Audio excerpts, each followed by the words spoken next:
Before the truth gutted him, Elias Korovin believed his family was unremarkable in the best possible way.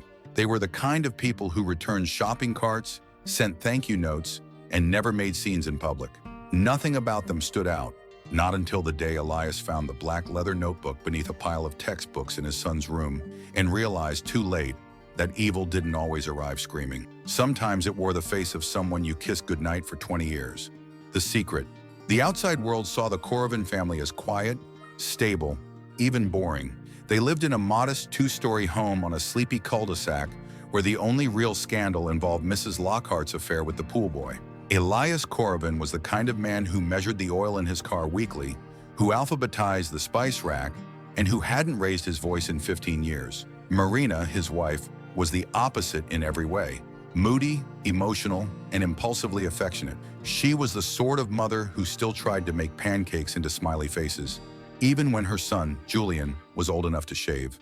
Their son was 21 now, awkward, brilliant, solitary.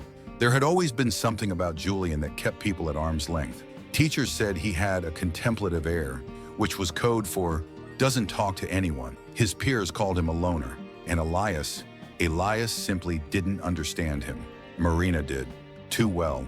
The story began long before the thing happened, before lines blurred, before shame swallowed them whole. Marina's relationship with Julian had always been intense. Some would say overattached. She never let him cry alone as a baby, never let him go to sleepovers without checking in 4 times, and kept his baby teeth in a velvet pouch tucked into her jewelry box.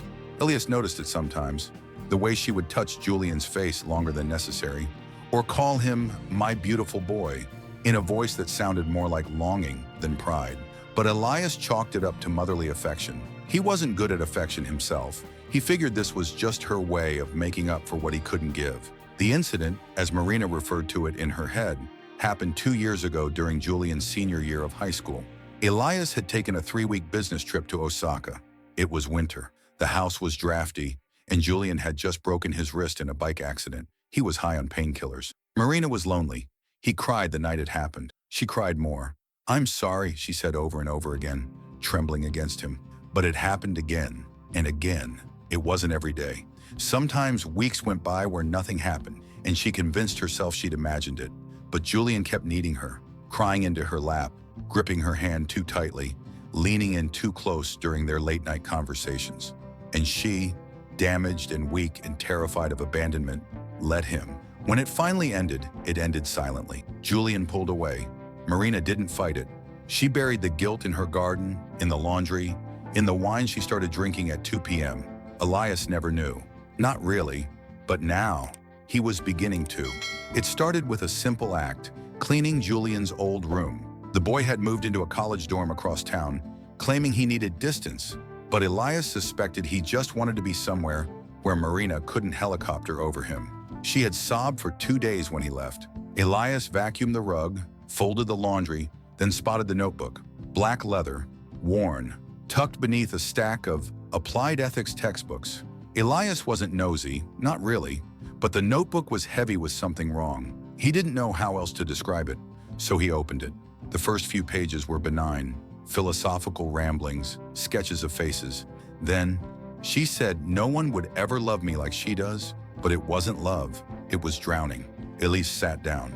The words vibrated with something sharp, dangerous. I hate myself. I hate her. I love her. I hate her. I want her to go back to being my mom. He read it twice, then again. Each sentence sank into him like stones in a pond, rippling with implications he didn't want to understand. It felt like floating until I woke up, and she was crying beside me, and I didn't know who I was anymore. The air left Elias's lungs. He didn't confront them immediately. He couldn't. Instead, he watched. That weekend, Julian came home unexpectedly. His face was thinner, his eyes sunken. He barely touched the dinner Elias had made. Chicken paprikash, Julian's childhood favorite. Marina fussed over him, tucking his hair behind his ears, bringing him a hot water bottle, rubbing his back when he said he was tired. Elias watched the way Julian flinched when she touched him, how he wouldn't meet her eyes, how Marina's smile was more of a mask than a gesture. At night, Elias couldn't sleep. He kept replaying one memory, a Christmas Eve 2 years ago. He had come home early from work to surprise them. Marina and Julian were curled up on the couch watching a movie. Her hand was in his hair. Julian was staring at the TV like he wasn't really seeing it. He'd thought it was sweet. Now he saw it for what it was. On the third night, Elias confronted Marina. She was folding laundry. He simply said, "What happened between you and Julian?" Her hands froze. "I don't know what you mean," she said. Elias said nothing, just held up the notebook. He had bookmarked the page. Her face cracked. The silence between them stretched, bloated, suffocating. Marina sat down and buried her face in a towel. "How long have you known?" she whispered. "I read it yesterday. You weren't supposed to." "Is it true?" She nodded, slowly, like her neck weighed more than her body could bear. "For how long?" 5 months, she said. Then he pulled away, and I wanted to die. Elias didn't yell. He didn't throw things. Instead, he stood very still and said, "You broke him." "I broke myself too," she replied, voice breaking. "You don't understand." "You're right, I don't." He left the room. That night, Elias didn't come to bed. Marina slept on the floor of the laundry room, clutching the towel like it could erase what she'd done. Julian in his room sat cross-legged on his childhood bed, staring at the ceiling. He didn't cry. He didn't speak. But in his chest was a hollow space where something human used to be. Part 2, excerpt, The Exile of a Heart. Elias didn't scream, didn't rage. When Marina confessed, he stood still, his body suddenly foreign to him, like skin draped over a stranger. That night, he packed a single suitcase, 1 jacket, 2 sweaters, 3 pairs of socks, no toothbrush, no shaving kit. He left his wedding ring on the kitchen table without a note. He drove with no destination, crossing 5 states in 2 days. No music, no radio, just the sound of tires on pavement and a silence that hurt his eardrums. He didn't call Marina. He didn't call Julian. He didn't cry. 6 months passed. He ended up in a town so small it didn't have a Starbucks. A coastal place where the air tasted like salt and every building had peeling paint and history. He found a room above an old bookstore. The owner, a woman in her 60s named Beth, gave him a discount when she saw the way his hands trembled, signing the rental form. He told people his name was Eli. He said he was a widower. He said very little else. Each day he worked at a nearby dock, lifting fish crates and getting sunburnt. The physical pain made more sense than the emotional one. Muscles tore, blood healed. His heart didn't. Nights were the worst. The mind is cruel in the dark. It looped images he didn't want. Marina whispering, "You're my beautiful boy." Not to him, but to Julian. The slow brush of her hand on their son's arm. The shame in Julian's eyes. The twisted intimacy of their secret world, one Elias had never been invited into. He wanted to hate her. He wanted to hate them. But he didn't. He couldn't. Love doesn't vanish with knowledge. It mutates, festers, turns into something more brutal. A wound that bleeds affection and poison in equal measure. He still loved Marina. It made him sick. 3 months into his exile, Elias met a woman named Naomi. She was a waitress at a diner where he ate cheap eggs and dry toast every morning. She was kind but not intrusive. Her voice had a gravelly quality, like she'd smoked too much in her 20s. And her laugh came in fits. Sharp, short, genuine. Naomi had a dimple scar on her shoulder she didn't talk about. Elias had 1,000 internal ones he didn't know how to describe. They started having coffee after her shifts, then dinners, then walks along the pier that ended in silence, where she didn't ask him questions he wasn't ready to answer. One night it rained. She took him back to her apartment because, "You're gonna catch pneumonia in that damn flannel." She gave him tea. They talked for hours, and then she kissed him. The kiss was tentative. The sex was not. Elias didn't know what he was looking for. Closure, forgiveness, revenge. But her body was warm and soft and unfamiliar. For a few moments, he was a man again. Not a husband betrayed or a father ruined. Just skin and breath and heat. Afterward, he wept in the shower. Naomi sat outside the curtain and waited. She didn't touch him. She didn't ask. When he finally stepped out, eyes red and hollow, she handed him a towel and said, "You don't owe me anything." He wanted to say, "I owe you more than I can ever give." Instead, he kissed her forehead and left before sunrise. They never slept together again. He called Marina 2 weeks later. She answered on the first ring. No breath, just his name, Elias. "I'm alive," and he said. "I wasn't sure if I wanted that," she replied honestly. Silence stretched. "I didn't do it to hurt you," she whispered. "I know," he said, and it broke him to admit it. "I don't expect forgiveness. I don't have it to give." "Then why call?" He paused. "Because I love you, and I hate you, and I don't know how to live with both. In the following months, Elias didn't return home, but he didn't stay gone either. He started writing letters to Julian, to Marina, to himself. He told his son, "You're not a monster, but you are broken, and I don't know how to help you without breaking more of myself." He told Marina, "You didn't seduce me. You saved me once, and then you destroyed me. But I know the difference between love and sickness now. I just don't know if you do." He never sent the letters. He folded them, sealed them, and buried them in the sand beneath the pier at low tide. One night he saw Naomi again at the diner. She smiled like nothing had changed. "You look better," she said. "Because I slept with someone?" he asked, half mocking, half sincere. "No," she said. "Because you finally cried." They sat in silence. Then she added, "If you ever need a place to talk, you know where I am." Elias looked at her, really looked, and realized he could have loved her in a different life, one where his heart wasn't still buried in the wreckage of his marriage. But this wasn't that life. And so, Elias returned home, to the woman he still loved, to the son he could barely look in the eyes, to the broken remains of the family they once were. And the real work, the impossible, painful, honest work, was just beginning. Part 3. A house still standing. Elias didn't tell Marina he was coming home. He didn't want the house cleaned, didn't want candles lit, didn't want Julian ushered out the back door like shame on two legs. He wanted it as it was. When he stepped through the front door after 6 months, nothing had changed, and yet everything had. The kitchen smelled like burnt toast. A coffee mug lay cracked in the sink. There were no flowers, no welcome, only silence. And Marina, standing in the hallway in mismatched socks and an oversized sweater, her hair tied back in a lazy knot. She looked older, smaller. She didn't run to him. She didn't cry. She just whispered, "You still have a key. I thought you might have changed the locks." "I didn't want to." He nodded once, then walked past her. He set his bag down in the laundry room, not their bedroom, and didn't unpack it. Julian was in his room. Elias stood outside the door for a long time, hand raised but not knocking. He didn't know what to say to a son he both loved and couldn't bear to look at. Eventually, Julian opened the door anyway, as if he'd felt his father's presence pressing against it like a storm. His hair was longer, his eyes darker. He looked like a boy who hadn't slept in months. They stared at each other. Julian spoke first. "I didn't think you'd come back." Elias's jaw clenched. "Neither did I." "I'm sorry," Julian said, voice dry and hollow. "I know that's not enough." "It isn't." Julian nodded. Can I hug you?" Elias didn't answer, just turned and walked away. Dinner that night was silent. Marina made spaghetti. It was overcooked. She didn't apologize. Elias picked at his food. Julian didn't eat. Marina sat at the edge of the table, her back stiff like it was being held up by grief.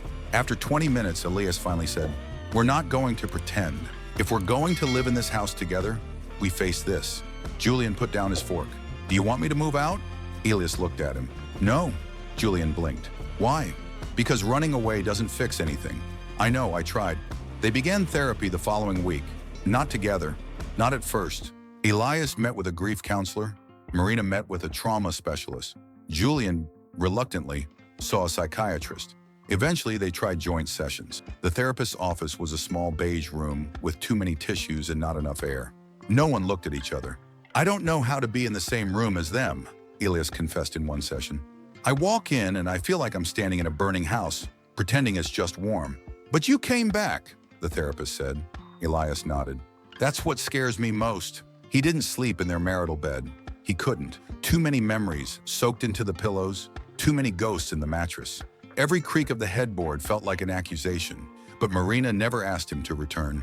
She slept alone, silently, like a woman awaiting a verdict. Sometimes he'd hear her cry in the middle of the night.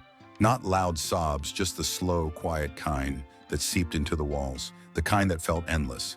He wanted to comfort her, wanted to hold her, but touch had become contaminated. 3 weeks in, Julian left an envelope on Elias's nightstand. Enid was a letter, handwritten. "Dad, there isn't a day I don't want to go back and undo it. I know you'll never see me the same way again. I'm not asking you to. I just want you to know that I was sick. I didn't understand what was happening until it was too late. I loved her, not as a woman, as the only person who ever made me feel seen.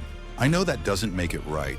I'm not asking for forgiveness, but I am asking to still be your son." Elias read it 3 times, then burned it in the sink. Not out of rage, but because some things should not live on paper. They spoke occasionally about small things, the bills, the car, the garden. But sometimes words slipped through the cracks. Julian cleaned the gutters, Marina said one Sunday. Elias nodded. He always hated heights. He's trying, Elias. I know, he said. That's the hard part. One night, Marina stood at his door. She looked worn out, not from lack of sleep, but from carrying too much weight in her chest. Can I come in? Elias said nothing, but he didn't close the door either. She sat on the edge of the bed, not looking at him. I've hated myself every day. I know. I miss you. He stared at the ceiling. You miss who I used to be. Before. No, she said softly. I miss who we were. Elias looked at her, and for the first time, he saw not the woman who had betrayed him, but the woman who had once held him through 2 years of panic attacks, who had built a life with him out of nothing. I loved you so much it made me stupid, she whispered. I still love you, Elias said, surprising even himself. That's the worst part. And for the first time since his return, he reached for her hand. Not forgiveness, not reunion, just a start. Part 4. The light between Elias didn't move back into the bedroom, not right away, but he no longer flinched when Marina passed him in the hall. He no longer avoided Julian's eyes. Time didn't heal anything. That was a lie people told the grieving, but it softened the edges. Marina started volunteering at a crisis center, quietly without fanfare. She told them she was a survivor of entangled abuse. She never said whose. She began working with women who had blurred the lines, crossed them, fallen through the cracks of their own mental ruin. For the first time in her life, she stopped seeing herself as the victim in every story. Julian went back to school, slowly, one class at a time. He shaved his head, started journaling again. He didn't date, he didn't drink, he didn't talk about what had happened, but he came home for dinner. Once he told Elias, I still don't know who I am. Elias replied, neither do I. It was the most honest thing either had said in months. Elias returned to work part-time, then quit entirely. Instead, he joined a small non-profit that mentored young men from unstable homes, boys who had been told they were unlovable, broken, defective. He didn't talk about his story. He didn't need to. The boys recognized something in him, the stillness of a man who had once drowned and lived to remember every second of it. One boy, 17, already with a record, already carrying the weight of a father who beat him, asked Elias why he came back every week. Elias said, because someone has to remind you that the worst thing you've done isn't the last thing you are. A year passed, then another. Elias and Marina sat across from each other one Sunday morning. Coffee, scrambled eggs. A newspaper spread between them. They no longer lived in the same room, but they did live in the same house. People asked why. He told them, because love is a choice, and every day I choose to see her, not for what she did, but for what she's still trying to become. Sometimes that was enough. Sometimes it wasn't. But Elias no longer needed answers. He only needed presence. Julian brought a girl home one day. Her name was Isla. She was sweet, gentle, and made eye contact like it was an act of trust. They didn't tell her anything, but she noticed the way Marina froze when Julian hugged her goodbye, and the way Elias always looked like he was holding his breath around his own son. One day, Isla said, you don't have to tell me everything. Just tell me if you're okay. Julian said, not always, but I'm better than I used to be. They held a family dinner the following spring. Small, unremarkable, no occasion, no pretense. Elias made his famous lemon chicken. Marina baked bread from scratch the way she used to. Julian set the table. Isla brought wine. There was music playing from a Bluetooth speaker someone forgot to charge. The candles flickered. The food was a little cold, but they laughed, genuinely, hesitantly, like people learning a language all over again. At one point, Marina spilled water on the table. Julian helped her wipe it up. Their hands touched. Neither flinched. After dinner, Elias sat alone in the backyard under a soft sky turning orange. Marina joined him, a blanket over her shoulders. They sat in silence for a long time, watching the wind bend the trees. I never thought we'd be able to sit like this again, she said. Some days I still can't believe it, Elias replied. She turned to him. Do you ever wish we'd all just started over somewhere else? He shook his head. Number. Starting over means erasing. I don't want to erase what we lived through. I just want it to mean something. She nodded. And does it mean something? Elias looked through the trees to the light in Julian's window. I think it might, he said. The pain was still there, in the dreams Elias couldn't control, in the gaps between words, in the unspoken apologies. But there was also something else now. Laughter, quiet, a new rhythm. They were still a family. Not the same one, not a perfect one, but a family still standing. And that, against all odds, was enough.